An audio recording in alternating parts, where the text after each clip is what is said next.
Pak. Pak.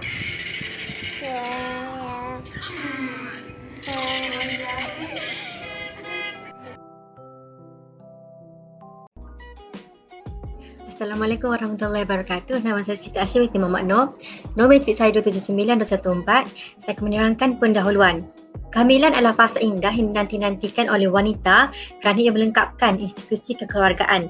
Oleh itu, sangat penting untuk memberikan penjagaan sepanjang kehamilan untuk menjamin bahawa ibu dan bayi sentiasa sihat dan tidak ada masalah hingga saat kelahiran. Wanita hamil perlu sentiasa mendapatkan nasihat doktor, menjaga pemakanan dan mengamalkan gaya hidup sihat dan mengikut panduan kehamilan dari doktor dan pembacaan sumber yang sahih. Perkembangan bayi adalah mengikut trimester. Trimester pertama bermula pada saat berlakunya persenyawaan hingga minggu ke-12. Trimester kedua adalah apabila kandungan mencecah minggu ke-13 hingga minggu ke-27 dan trimester ketiga adalah bermula pada minggu ke-28 hingga kelahiran bayi. Assalamualaikum warahmatullahi wabarakatuh. Nama saya Siti Asyir binti Muhammad Noor. Nombor matrik saya 279-214. Saya akan menerangkan isu pengambilan makanan dan nutrisi ketika mengandung dan kesan kepada bayi selepas dilahirkan. Kesihatan bayi perlu dititik beratkan sejak dari dalam kandungan lagi untuk memastikan ianya tidak memberikan kesan kepada bayi setelah lahir ke dunia ini. Jadi pemakanan dan nutrisi yang diambil oleh ibu yang mengandung sangat penting pada waktu ini. Ibu mengandung perlu menjaga pemakanan dengan mengambil nutrisi yang cukup seperti pengambilan vitamin, nutrien seperti protein yang mencukupi, menjaga paras gula agar seimbang, pengambilan asid folik, sayur-sayuran, buah-buahan dan sebagainya. Makanan sihat, berkhasiat dan mempunyai nutrisi yang tinggi membantu bayi membesar dengan baik dari dalam kandungan dan membentuk fizikal dengan sempurna. Bayi yang dilahirkan oleh ibu mengandung yang mengamalkan pemakanan yang seimbang dan sihat akan mengurangkan risiko bayi dilahirkan bermasalah.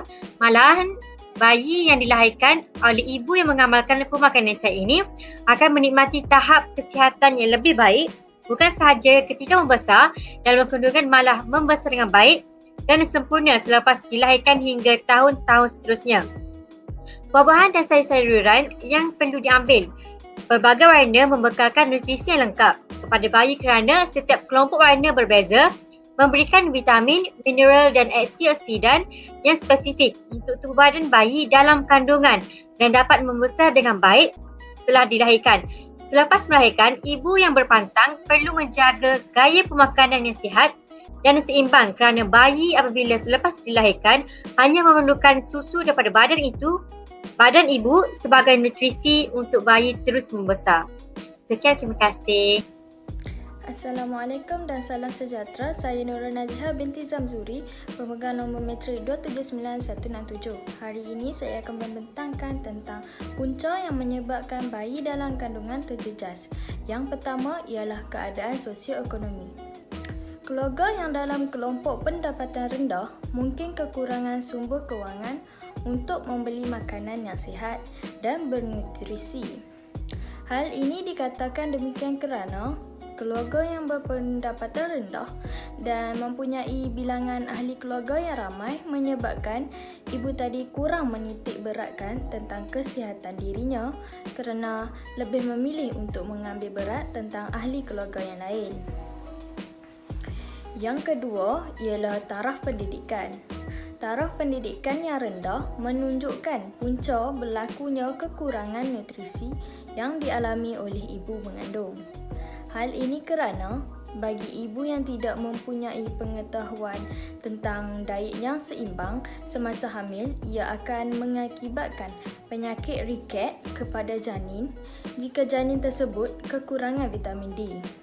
Yang ketiga ialah penyakit. Ibu hamil yang menghidapi penyakit kronik dan penyakit mental seperti kemurungan akan mempengaruhi kemampuan seseorang untuk mengambil makanan berkhasiat serta sistem pencernaan juga tidak akan berlaku dengan baik. Seterusnya, punca yang mengakibatkan kesihatan bayi dalam kandungan terjejas ialah pengambilan ubat-ubatan semasa hamil. Pengambilan sesetengah ubat dalam tempoh ini mungkin menyebabkan sama ada keguguran atau kecacatan janin. Contoh ubat yang patut dielak ialah chloramphenicol. Pengambilan ubat ini semasa hamil meningkatkan risiko sindrom bayi kelabu di mana keadaan kesihatan yang boleh mengancam nyawa bayi. Sekian, terima kasih.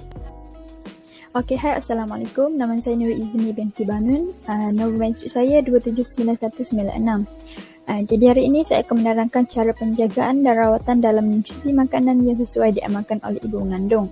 Terdapat 5 cara pemakanan yang sesuai diamalkan oleh ibu mengandung, iaitu melalui amalan gaya hidup sihat, mengikuti semua arahan doktor, mengelak daripada mengambil makanan yang tidak berkhasiat, mengambil nutrisi makanan serta membuat jadual nutrisi lengkap. Jadi yang pertama adalah melalui amalan gaya hidup sihat. Amalan gaya hidup sihat mestilah diamalkan bagi mencegah sebarang penyakit berbahaya kepada tubuh, lebih-lebih lagi buat ibu mengandung. Amalan gaya hidup sihat ini penting bagi menjaga dan mengawal tubuh badan ibu mengandung dari mendapat sebarang penyakit berbahaya. Mengikuti semua arahan doktor. Mengikuti semua arahan doktor seperti memakan asid folik. Memakan asid folik membantu membantu setiap perkembangan bayi agar lebih sihat untuk dilahirkan. Cara yang seterusnya adalah mengelak diri pada mengambil makanan yang tidak berkhasiat. Seperti yang kita tahu, makanan yang tidak berkhasiat sememangnya sedap dan lazat untuk dimakan. Namun begitu, kesan yang ditinggalkan sangat berbahaya dan mempengaruhi perkembangan dan pembesaran bayi. Antaranya adalah memboleh mencacatkan kromosom dan DNA bayi serta menjadikan tubuh bayi menjadi tidak sihat dan seimbang setelah dilahirkan. Seterusnya, mengambil nutrisi tambahan. Nutrisi makanan tambahan ini adalah seperti vitamin C, vitamin A dan vitamin D. Kesemua makanan ini perlulah dimakan dan dijaga rapi oleh ibu-ibu serta mendapat nasihat doktor agar sesuai dengan tubuh badan yang diamalkan oleh ibu mengandung. Seterusnya adalah membuat jadual pemakanan nutrisi lengkap. Jadual pemakanan nutrisi lengkap ini adalah sesuai dengan gambar rajah yang ditunjukkan melalui piramid makanan, iaitu sesuai dengan kondisi tubuh manusia serta yang diamalkan oleh ibu mengandung. Jadual pemakanan ini perlulah mengambil nasihat dan panduan daripada doktor yang bertanggungjawab. Saya rasa itu saja. Terima kasih. Assalamualaikum dan salam sejahtera. Nama saya Nuriliana Syafiqah binti Mamat, nombor metrik 279948. Saya akan membentangkan tentang teori perkembangan yang berkaitan dengan kanak-kanak. Perbincangan tentang perkembangan manusia akan menjadi lebih jelas sekiranya pemerhatian disokong dengan teori-teori perkembangan. Sehingga kini kita mendapati banyak teori perkembangan yang berkaitan dengan perkembangan bayi yang telah dikemukakan oleh ahli-ahli psikologi. Oleh itu, saya mendapati terdapatnya 2 teori yang boleh dikaitkan dengan perkembangan bayi sejak dalam kandungan dan kesan ke atas perkembangan bayi selepas kelahiran yang disebabkan oleh cara pemakanan ibunya sendiri.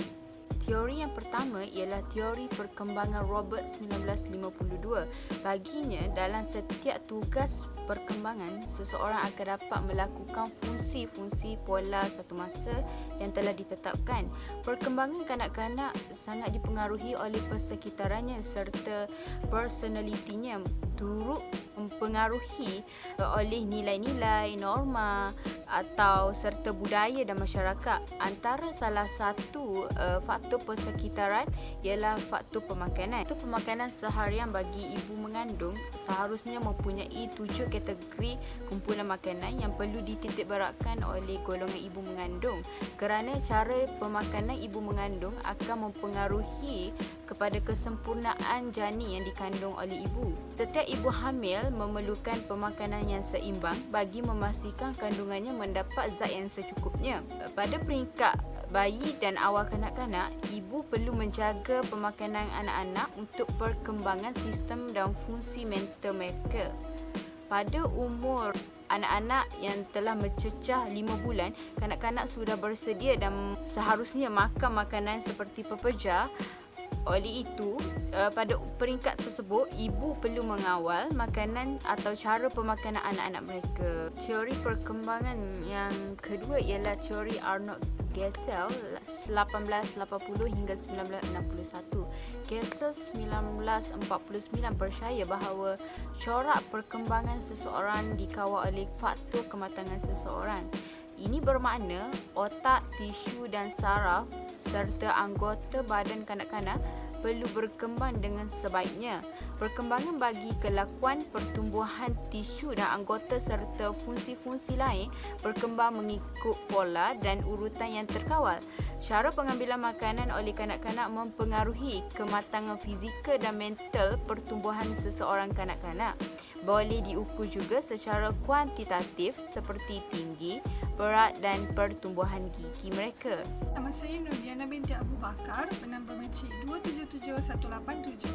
Saya akan meneruskan pembentangkan ini berkaitan dengan cabaran yang dihadapi dalam penjagaan kesihatan bayi sejak dari dalam kandungan lagi dan kesannya kepada bayi selepas kelahiran. Antara cabaran yang dihadapi ialah berat badan bayi yang sukar meningkat ketika dalam kandungan.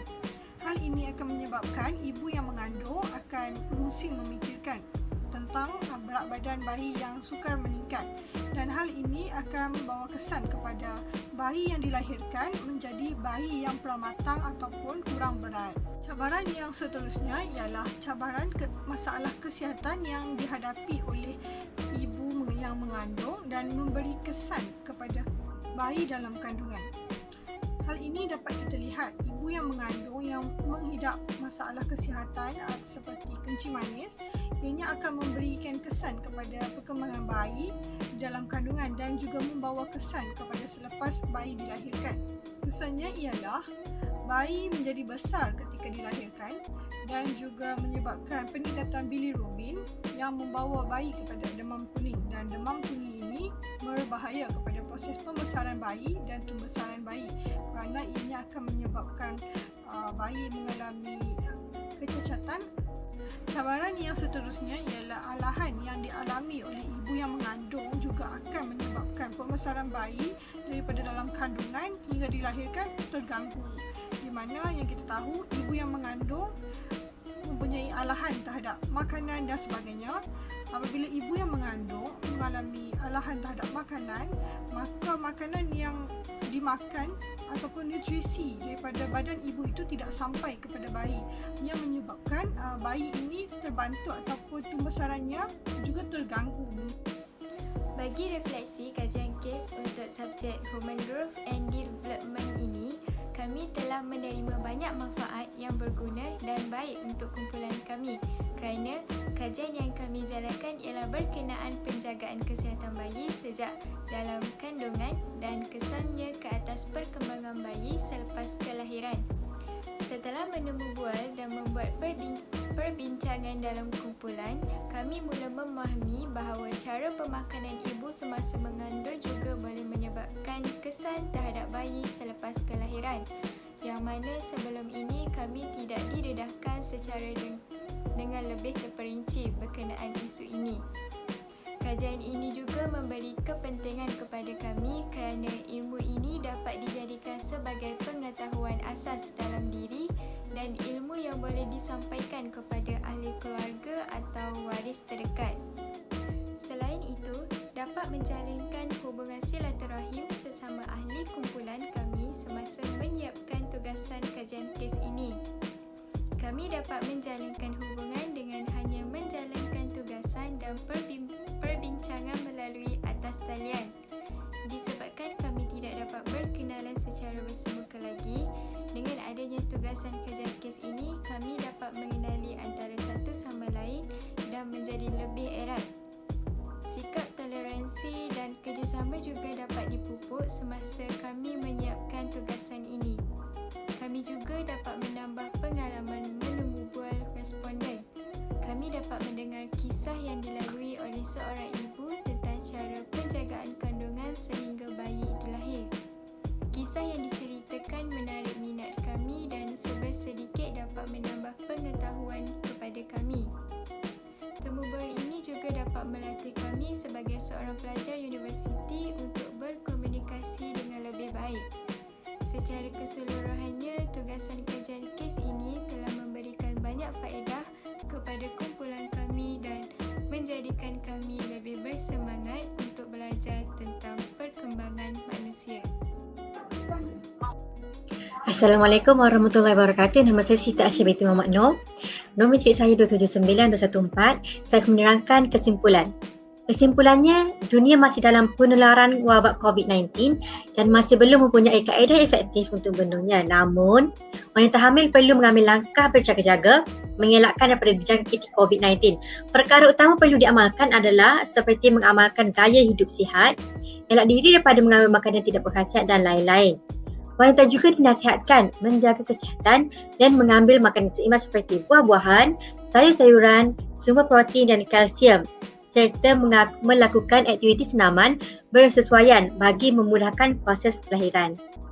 Sekian sahaja daripada saya. Terima kasih.